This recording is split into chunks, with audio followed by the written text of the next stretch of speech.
केंद्रीय मंत्री नितिन गडकरी ने किया बड़ा ऐलान। 15 अगस्त से शुरू होगा एक नया फास्टैग बेस्ड सालाना पास। सिर्फ 3,000 रुपए में मिलेगा ये पास, जो कार, जीप और वैन जैसी निजी वाहनों पर लागू होगा। 1 साल या 200 यात्राओं तक रहेगा वैध, जो पहले हो।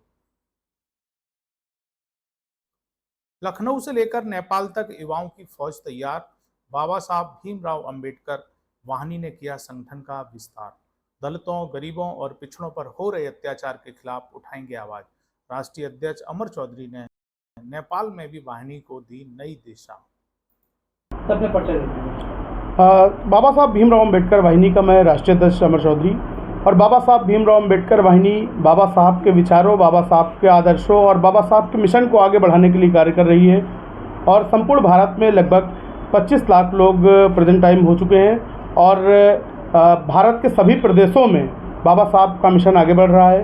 साथ ही साथ हमारी कार्यकारिणी अभी नेपाल गई थी, वहाँ भी राष्ट्रीय अध्यक्ष मनोनीत किया गया है। बीजेपी के लिए बाबा भीमराव अम्बेडकर को हम कंधे बिठा रहे हैं, मगर कहीं न कहीं जब से बीजेपी सरकार आई है कही जाती है, कभी कुछ की बात कही जाती है, अब दलितों की याद बीजेपी को भी आने लगी। कैसे देखते हैं इसको? देखिए, बाबा साहब भीमराव जी की तो सभी अब फोटो लगाकर यूज़ कर रहे हैं। आपने देखा होगा समाजवादी पार्टी में भी लगातार बैनर में लगाना शुरू हो गया है, भाजपा में भी हो गया है। लेकिन कहीं ना कहीं अब देखा जाए, पहले हिंदू मुस्लिम पे राजनीति होती थी, मंदिर मस्जिद पे होती थी, अब जो है दलित और पिछड़ा और जाति पे राजनीति होने लगी है। आपका जो आपने संगठन बनाया है बाबा भीमराव अम्बेडकर वाहिनी, इसका विजन क्या है, किस मकसद के? बाबा साहब भीमराव अम्बेडकर वाहिनी संगठन का मुख्य उद्देश्य है कि भारत में रहने वाले जो दलित हैं, पिछड़े हैं, मुस्लिम समाज के लोग हैं, अल्पसंख्यक हैं, इन पर कहीं ना कहीं जाति हो रही है। इस सरकार में हो या किसी भी सरकार की बात की जाए, इसमें लगातार दलितों, पिछड़ों, अल्पसंख्यकों के साथ ही अन्याय होता है। कहीं दलितों को मूंछ रखने पर गोली मार दी जाती है, कहीं दलितों को घोड़ी नहीं चढ़ने दिया जाता है। इसी को लेकर बाबा साहब भीमराव अम्बेडकर वाहिनी अपने कारवा को आगे बढ़ा रही है और बाबा साहब के मिशन को पूरी दुनिया में फैलाने का काम करेगी। बिजली कटौती के विरोध में आम आदमी पार्टी का जोरदार प्रदर्शन। स्वास्थ्य भवन चौराहे पर लगे सरकार मुर्दाबाद के नारे। सूचना पर पहुंची पुलिस ने काफी मशक्कत के बाद आप कार्यकर्ताओं को हिरासत में लिया। सरकार के खिलाफ जमकर हुआ विरोध। कानपुर के चकेरी क्षेत्र में हुई लाइव हवाई फायरिंग पर एसीपी अभिषेक पांडे का बड़ा बयान। वीडियो में कैद फायरिंग का आरोपी चिन्हित हो चुका है। रिपोर्ट भेजी जा रही है। पुलिस ने जांच शुरू कर दी है। सख्त कार्रवाई की तैयारी है। पुलिस को एक व्यक्ति के हवाई फायर करने की सूचना मिली। इस सूचना पर तत्काल ही स्थानीय पुलिस मौके पर पहुंची और उस व्यक्ति को गिरफ्तार किया। उससे एक तमंचा और कारतूस बरामद हुआ है। इसमें पुलिस के द्वारा अभियोग पंजीकृत कर उसे गिरफ्तार कर लिया गया है। इसी संबंध में आज सुबह सोशल मीडिया पर एक वीडियो वायरल हो रहा है, जिसमें वह व्यक्ति फायर करते हुए दिख रहा है। मुरादाबाद के सिविल लाइंस स्थित पंचायत भवन पहुंचे मंत्री संजय निषाद। मछुआ समुदाय से जुड़ी योजनाओं पर हुई चर्चा। उन्होंने बताया, मोदी योगी सरकार चला रही है बीमा, क्रेडिट कार्ड और शिक्षा सहायता जैसी कई योजनाएं।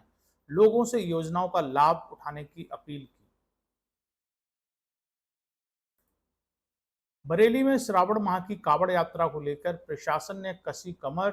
एसएसपी अनुराग आर्य की निगरानी में तैयारियां युद्ध स्तर पर। कावड़ मार्गों की पहचान, सड़कों की मरम्मत, सफाई और पानी शौचालय की व्यवस्थाएं शुरू। उद्देश्य यात्रा को बनाना सुरक्षित और शांतिपूर्ण।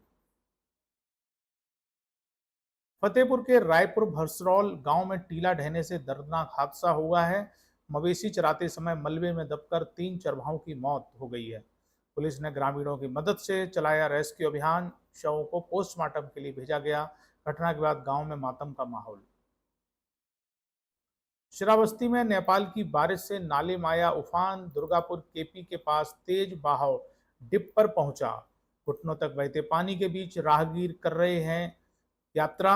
जरा सी चूक बन सकती है हादसे की वजह। डीएम बोले, प्रशासन कर रहा है मॉनिटरिंग, हर संभव सहयोग और कार्रवाई जारी है। बिल्कुल, लगातार प्रशासन इसकी मॉनिटरिंग कर रहा है। 24 घंटे हमारा कंट्रोल रूम संचालित है और जब भी इस प्रकार के प्रकरण आते हैं तो जो भी आवश्यकता अनुसार वहाँ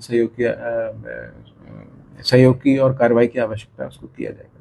सर, देखा जा रहा है कि जो पानी सड़क पे चल रहा है उससे लोग गुजर रहे हैं, कहीं ना कहीं वो खतरा बढ़ रहा है, तो इसके लिए क्या, उनकी सुरक्षा के लिए क्या कदम है?